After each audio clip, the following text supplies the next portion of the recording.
Good morning, and welcome to the First Unitarian Universalist Church of Richmond. We are a spiritual community and a center of liberal religion in Richmond with roots stretching back to 1830.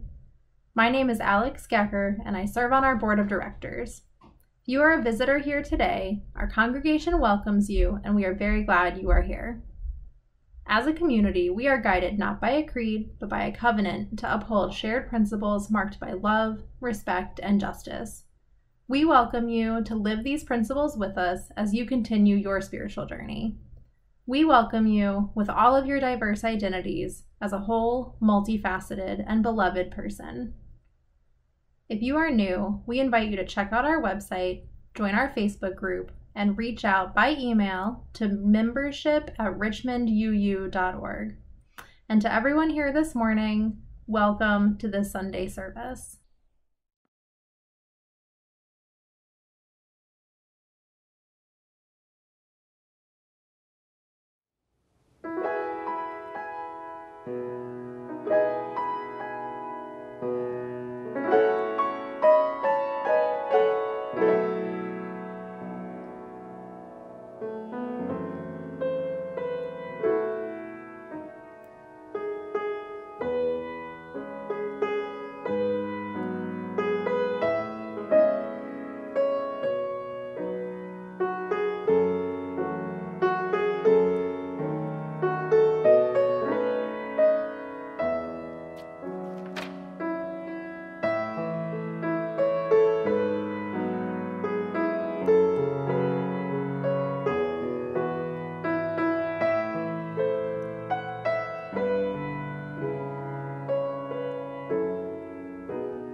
Our chalice lighting comes from Consider the Lilies, Meditations by Shick. Reflections.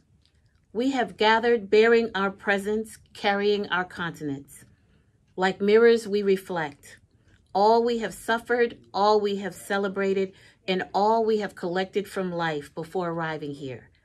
Darkness of winter, rebirth of spring, abundance of autumn, they are with us. We make this space sacred by all this and by our resolve to project onto the path of tomorrow our best reflections.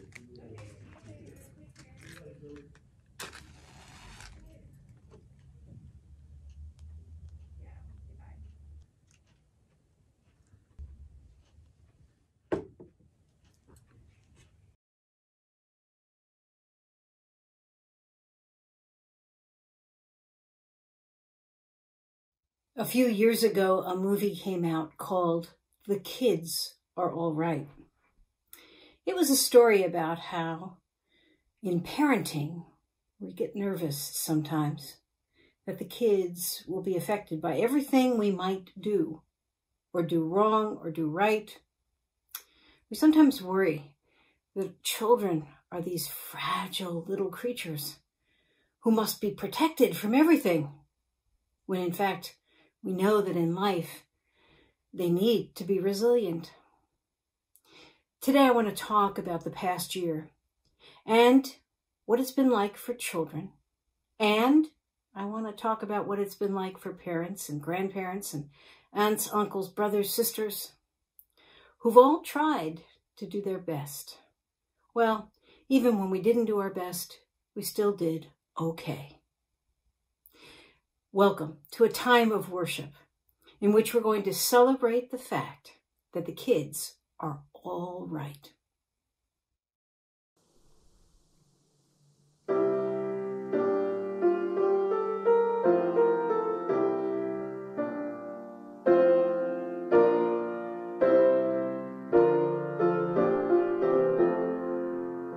I seek the spirit of a child, the child who meets life naturally, the child who sings the world alive and greets the morning sun with glee. Children are real beyond all art. May I see joy's a gift to our heart. I seek the freedom of a child who loves instinctively, who lights our day with just a smile and shines that light on all we see. Children are real beyond all fears. May I see hope's a gift to our tears. I seek the wonder of a child who sees delightfully, now clouds in cloud, now golden sun, imaginations true and free. Children are real beyond all eyes. May I see faith's a gift to our eyes.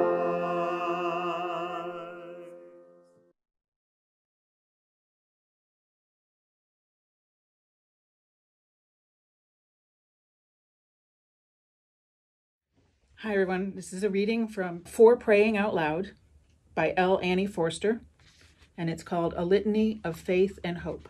Here's the book. We are a garden, a community of many different varieties growing together. We need water, sun, and soil. We have one source. We live alongside one another, respecting one another, maintaining our identities, like an iris and a carnation. We come together to discover we have a common language, our children, our families. We seek to know one another. We need to build on these experiences of community, to be full of care for people of all faiths. We believe in our children, being friends with other children who may not look like them, who may hold different beliefs, who have different backgrounds. We believe the barriers are in our minds. Justice, peace, and understanding will ultimately prevail. We believe we share a common origin as human beings. We are children of the same Creator. We believe in the dignity and worth of all human beings. We know the world is big enough for all of us.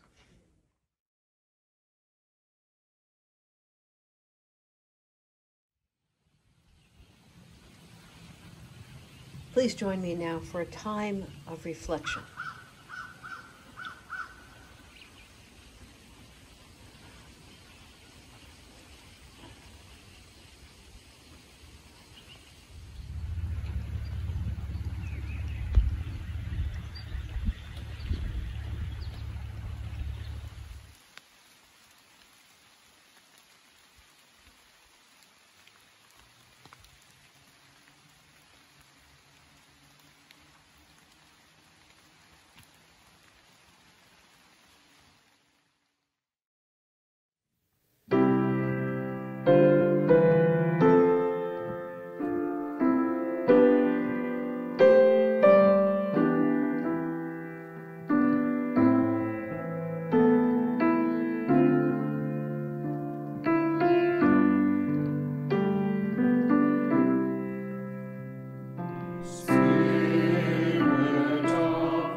When folks make a decision to go into Caritas, they step into a place where they are welcome. Caritas was started 30 years ago to create a space to provide homes. Originally, they were provided in the churches that came together to offer it. Our church has been one of those Caritas churches. Now, today, there are shelters and buildings that welcome people in. And no one can say any one thing causes homelessness. Many things cause homelessness, not the least of which is the loss of a job, financial or health emergency. We're so glad that here in Richmond, Caritas is available to men and women. I hope that you will find reason to join with the young people in our church who have decided that Caritas is a great organization to be supporting. Will you please join us in sharing the plate with Caritas of Richmond?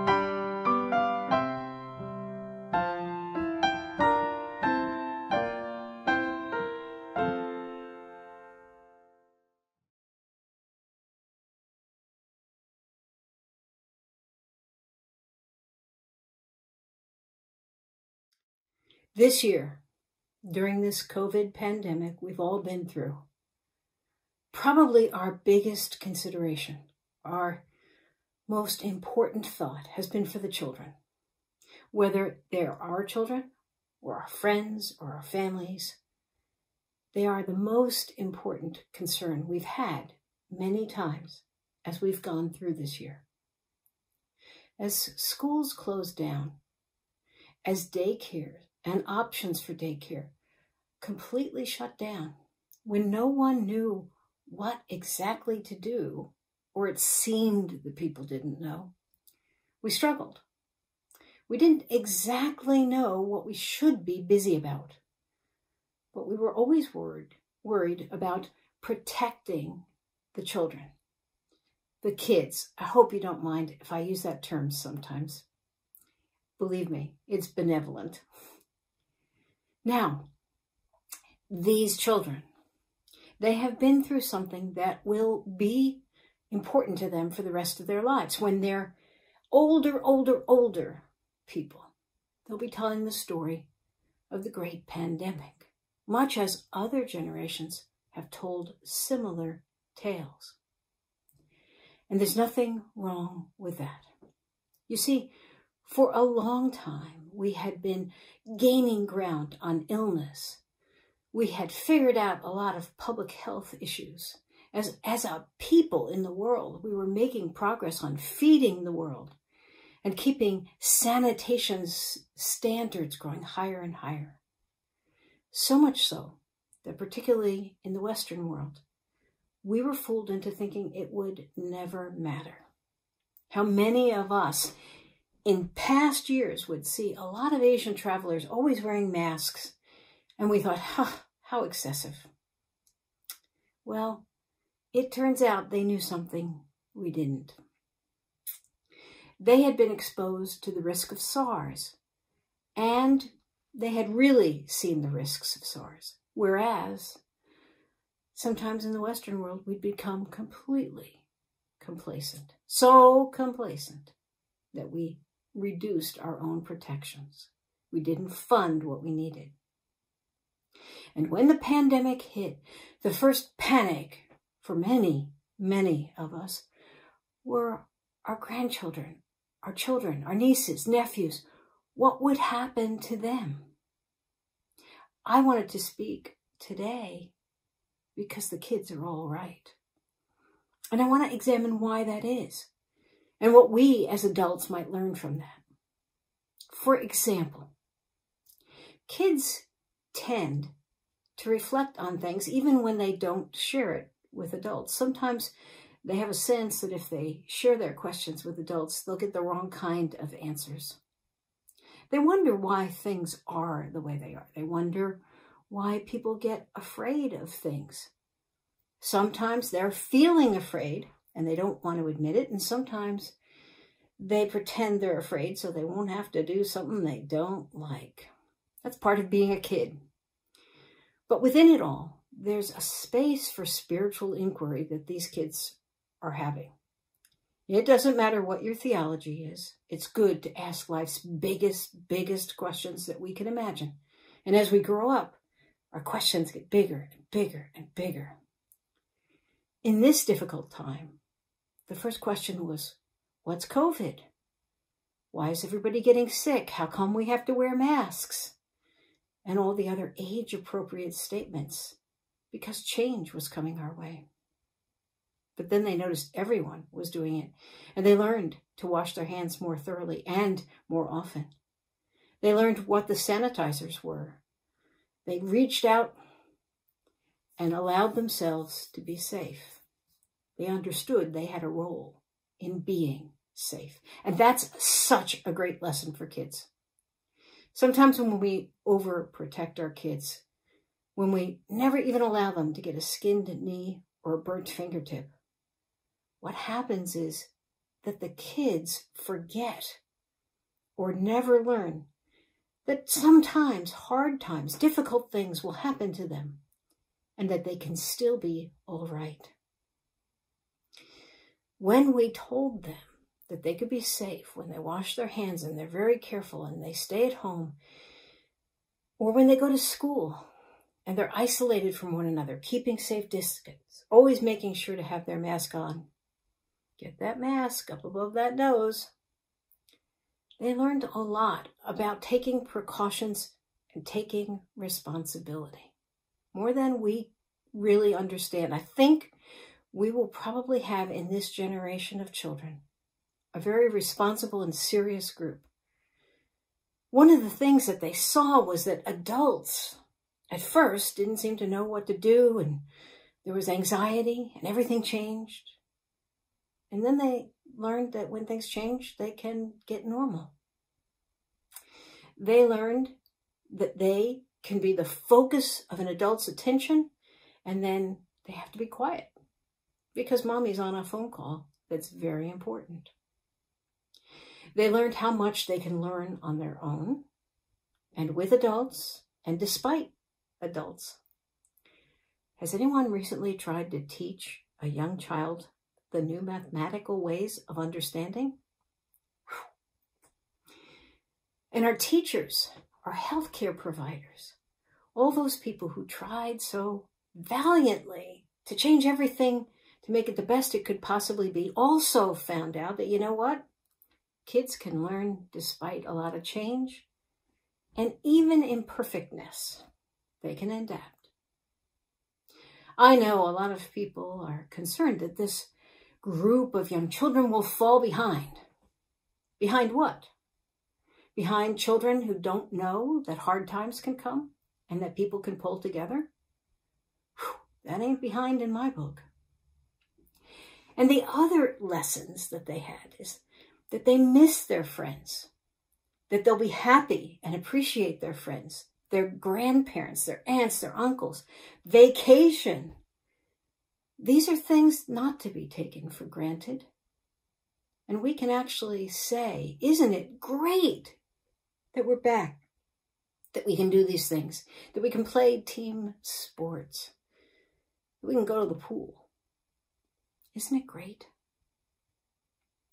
You see, we have to remind ourselves that our perfect understanding of what's required to raise a perfect child is usually more about letting people know how perfect we are. But in fact, to let the children grow into who they need to be is to allow them to emerge as the human being that they want to be in the best possible way they can be it. It's a spiritual quest you and I are still on. So children, resilient, adaptive, really do learn a great deal. I've watched the children over at Faith Community Baptist. Boy, they've adapted to a lot. I've watched my own nieces and nephews, the little ones, who seem to know that Zoom is a great way to be in contact with everybody. And is it that much different, really, than being put in another room while the grown-ups are all talking? Not really, they think. And when they see young people their own age, they fall into play with them, signaling to us that their imaginations and their open-heartedness are still there. And I've learned, as I've done children's chapel, how much our kids can learn about taking a turn to speak and not speak too much, which is not bad training for being an adult. Some of us, I guess, missed.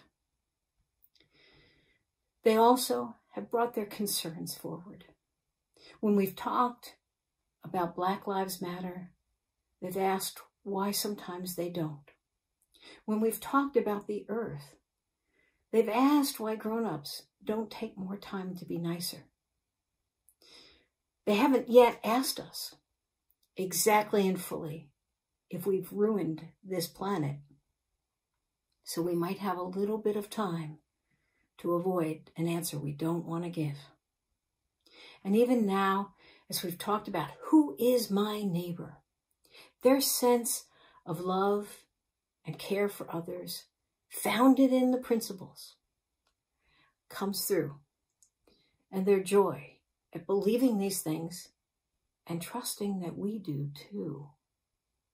And that's really a big, big challenge of this, is that we've told the children that we value people who are kind, who tell the truth, who let everyone take a turn, who listen when people are speaking, who try to make sure that we can share what we have, who take good care of the earth, and who are always curious about finding what is true. We've told our children we believe in these things. And mostly we've been able to demonstrate that to them this year. But even when we have not, our children have begun to figure it out for themselves. That man is mean. That woman is kind. That grandparent understands their grandchild. That neighbor is very, very thoughtful. They get it. Believe me, they've learned one of the best lessons in life. That hard times will come, because they do. And when hard times come, there are always people who help. I think Mr. Rogers reminded many of you about that. I'm too old. And they learned that they have a role in taking care of themselves and others. That might be the seed of a generation that will rise to greatness. And they did it without a war. They did it without shooting at each other. They've done it by having people pull together to stay safe and healthy. How cool is that? I think we can trust that the children will be all right. They may not be the same. They may have to work through it. But these kids will be all right. Now, the only question is, how will we, as the adults in the room, adapt and live the values that we told them were so important so that they too can do so? That is the gift they give to us. Blessed be.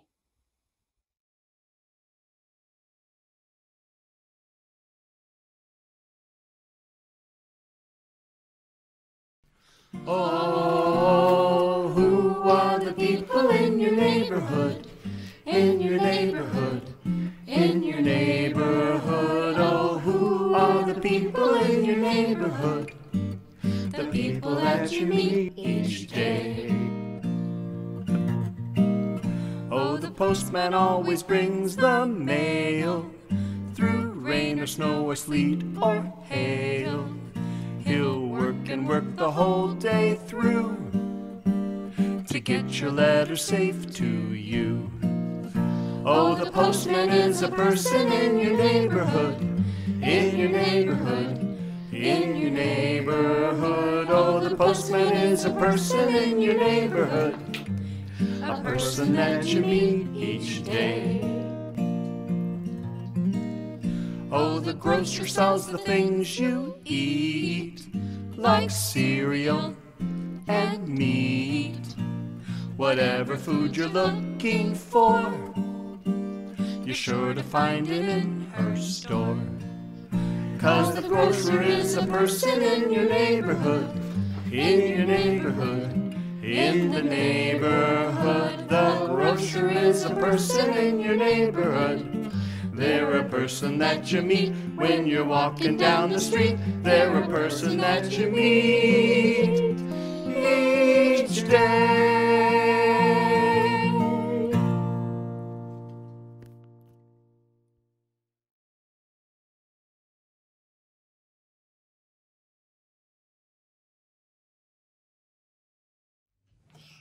Hi everyone, it's Lauren. I've been in Richmond this past week with my husband William looking for housing, and I look forward to seeing you all in August. And until then, I extinguish this flame.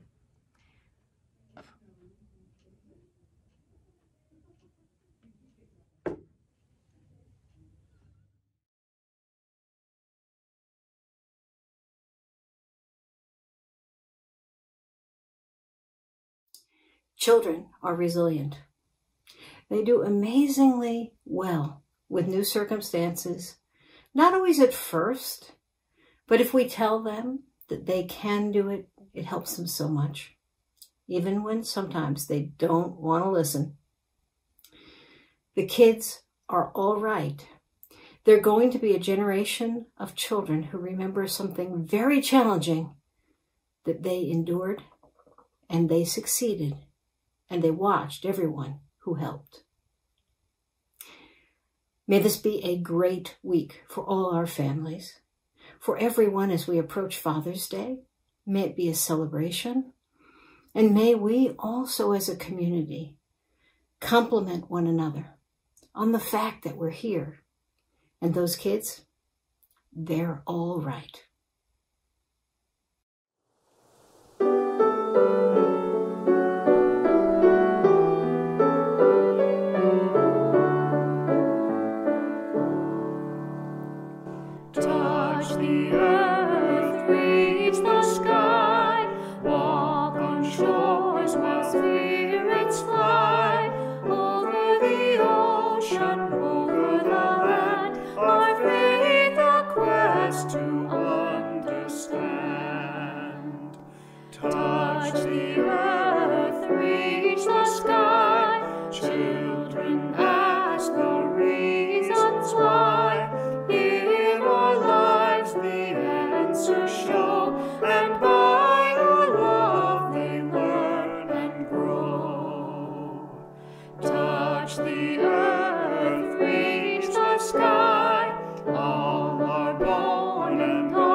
Touch the earth.